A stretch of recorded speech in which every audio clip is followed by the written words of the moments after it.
Today we're using our clipper cut technique on our model Devon. We're going to be using the clippers on the sides and the back. We're doing short layers on the top with scissors and then scissor over comb to blend. So for our clipper technique, we're going to be using a 3 3/4 blade.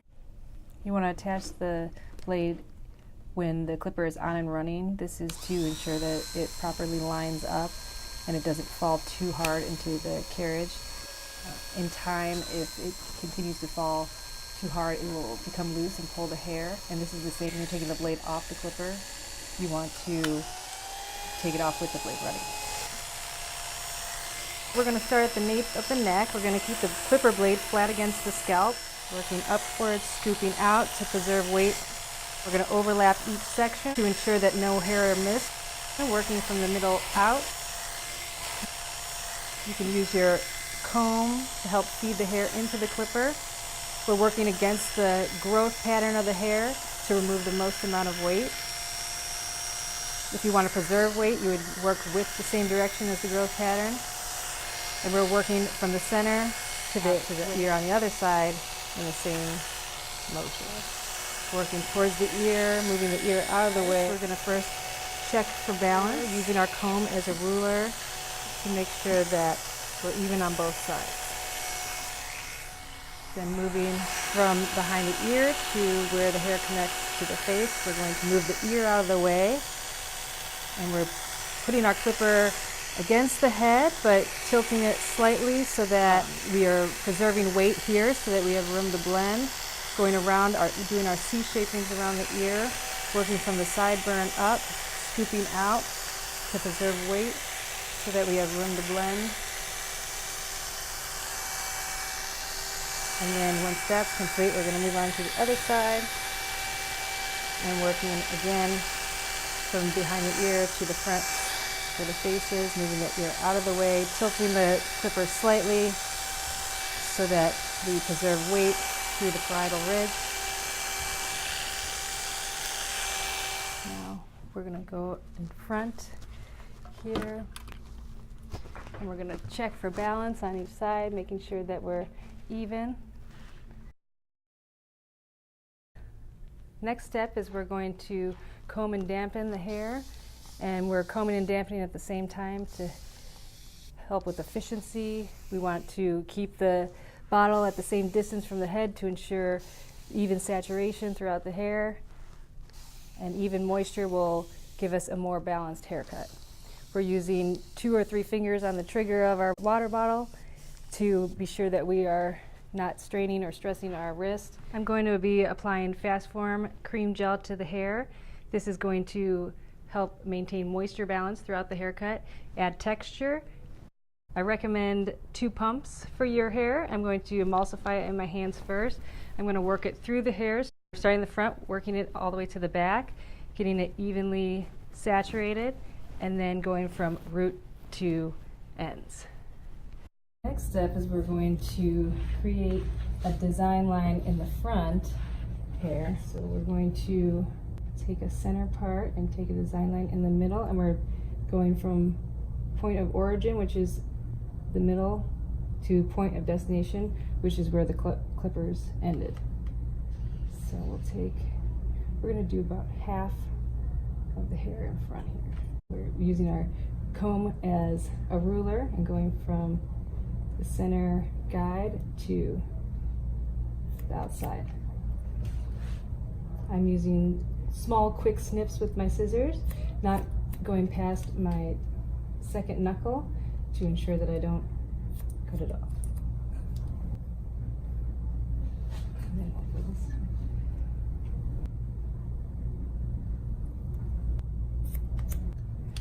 I want to maintain proper wrist position throughout the cut, making sure that my wrist isn't bent. We're in a neutral hand position, and making sure that my arm is reflecting the angle.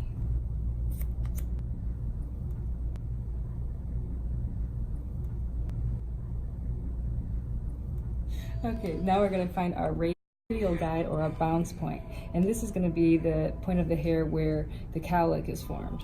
So we're going to find that point, which is about right here, and what we're looking for is to make sure that the hair can still bend so that it does not stick straight up. So I have my bounce point. I'm going to take that guide and I'm going to connect it to the top crown, the crown of the head being the flat point on the top of the head, and create a guide there.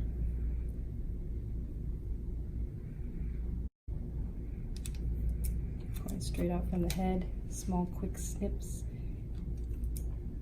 with the front third of my scissors, working it all the way up to the top crown guide. After we've established our crown guide, we're going to make a center part and create a guide going from the crown to the front hairline. So we're going to work point of origin to point of destination. We are making a guide that is large enough to see, small enough to adjust, and then we're just going to use our comb as a guide and connect the back to the front. Point it straight up. And then once we've got our guide established on the top, we're going to put half of that guide on one side and half on the other side. Now we're going to work around the head, starting in the center front and using open book partings to do our layers. Right here there is usually a recession in the hair, so we want to make sure that we're preserving the most length by over directing and elevating and making sure that that drops out before we start cutting. And going from, there's two guides. There's the point of origin to the point of destination. You're looking for two short points. Okay, so now we're going to let the hair drop out in front. We're going from the two short points, point of origin to point of destination, combing towards ourselves to maintain the same over direction throughout the cut, and then cutting that section. Next section, we're going to take half of the previous section, comb that out of the way, working in nice neat sections, point straight up. Our arm reflects the angle that we're working at, going from our guide, point of origin, point of destination. Letting that hair drop out in the front to maintain weight. And then coming down, moving half of that section out of the way, and then taking the next section. The reason you're taking half the previous section is so you can make sure that no hair is missed and keep your guide in view the whole time, so you can see your guide through your fingers, not traveling past your second knuckle. And then we're working our way around the head and following the shape of the head as we do.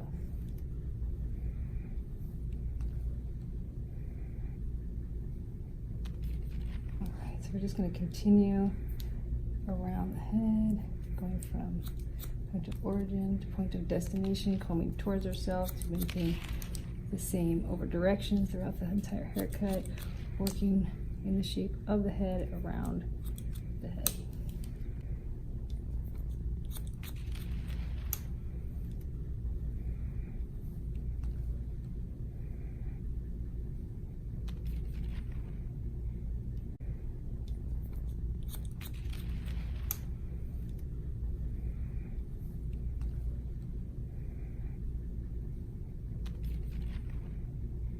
And now once we finish cutting the short layers, we're going to take a small section on the top crown and just make sure that it's even.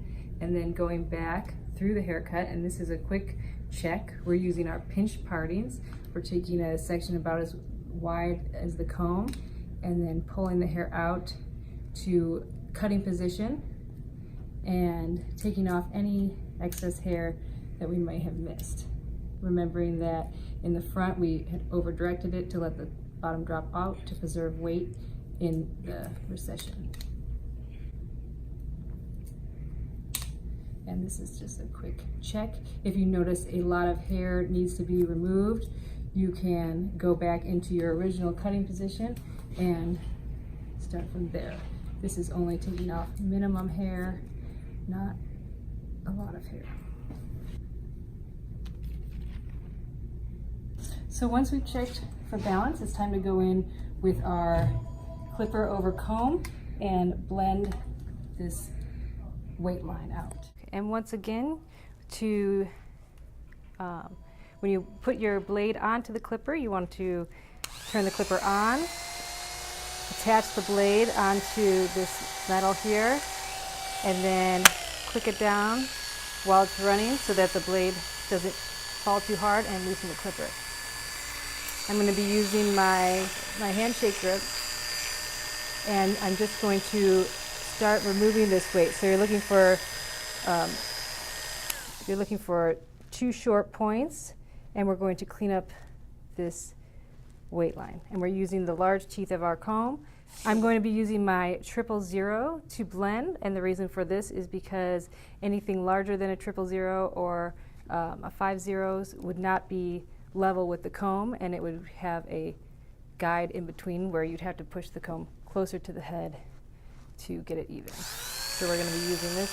We're going to hit right on the teeth of the comb, working the sections in different directions around the head, taking off this weight. We're working in an organized manner around the head, starting in the center back and working out towards the sides of the head. You want to take your time with the blending, as this is the most complicated part of the haircut, and you want to make sure you have a really nice blend at the end of the haircut.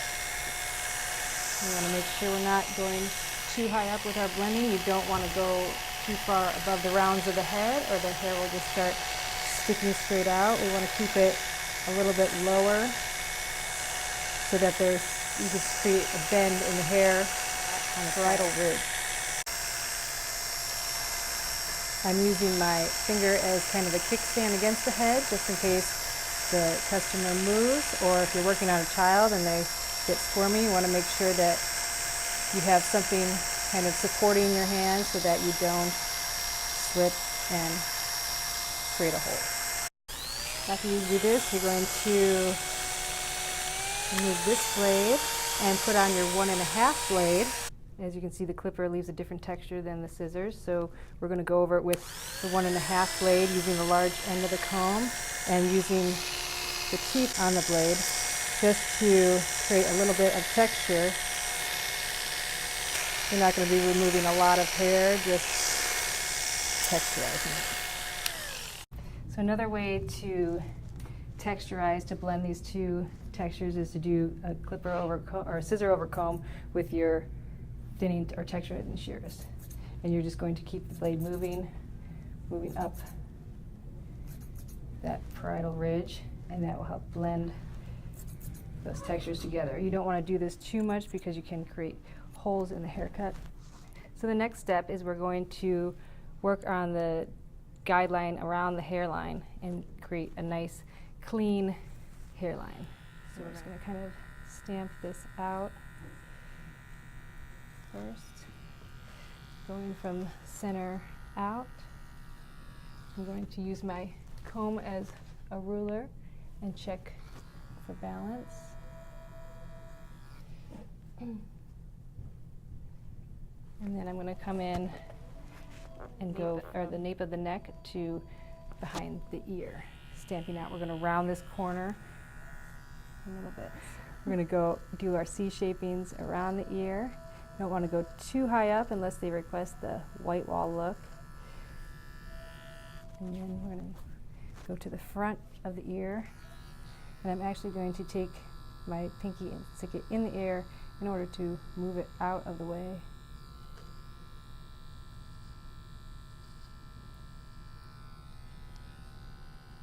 Getting all these little hairs.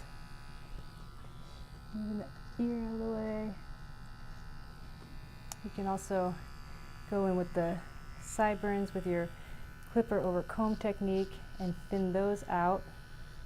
And then once we've done that side, we're going to start and do the other side. So, coming back to the neck and now using the opposite side of our blade, putting the blade against the skin. You always want to test your blade on the back of your wrist. If you've been using it for a long time, this goes with the clippers too, to make sure it doesn't get too hot, because it can burn the skin if it's left on too long. You want to hand the customer in the mirror and turn him around so you can check it out for himself. This is also going to help you check out your own haircut to make sure that it looks blended and all the lines are straight. So now once we've finished his hairline, the haircut is complete, we can get our hot towel refresher. And we're going to wipe around the ears. We can also offer the client to trim their eyebrows or their ears if they would like it. Get all the hair off the back of the neck.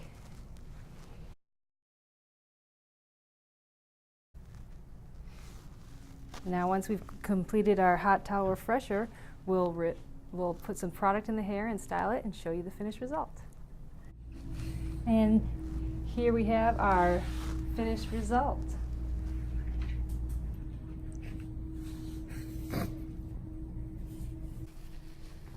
Ta-da! We did it! Yay! Oh, thank God that's done.